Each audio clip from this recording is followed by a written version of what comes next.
சங்கீத புஸ்தகம் 12ஆம் சங்கீதம். செமினித் என்னும் எந்நரம்பு கின்னரத்தில் வாசிக்க ராகத்தலைவனுக்கு ஒப்புவிக்கப்பட்ட தாவீதின் சங்கீதம்.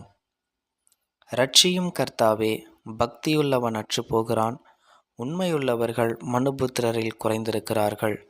அவரவர் தங்கள் தோழருடைய பொய் பேசுகிறார்கள். இச்சக உதடுகளால் இருமனதாய் பேசுகிறார்கள். இச்சகம் பேசுகிற எல்லா உதடுகளையும் பெருமைகளை பேசுகிற நாவையும் கர்த்தர் அறுத்து போடுவார். அவர்கள் எங்கள் நாவுகளால் மேற்கொள்ளுவோம், எங்கள் உதடுகள் எங்களுடையது, யார் எங்களுக்கு ஆண்டவன் என்று சொல்லுகிறார்கள். ஏழைகள் பாழாக்கப்பட்டதின் நிமித்தமும் எளியவர்கள் விடும் பெருமூச்சின் நிமித்தமும் நான் இப்பொழுது எழுந்து அவன் மேல் சீறுகிறவர்களுக்கு அவனை காத்து சுகமாயிருக்க பண்ணுவேன் என்று கர்த்தர் சொல்லுகிறார். கர்த்தருடைய சொற்கள் மண்குகையில் 7 தரம் உருக்கி புடமிடப்பட்ட வெள்ளிக்கொப்பான சுத்த சொற்களாயிருக்கிறது. கர்த்தாவே, நீர் அவர்களை காப்பாற்றி அவர்களை என்றென்றைக்கும் இந்த சந்ததிக்கு விலக்கி காத்து கொள்ளுவீர். மனுபுத்திரரில் சண்டாளர் உயர்ந்திருக்கும் போது துன்மார்க்கர் எங்கும் சுற்றி திரிவார்கள்.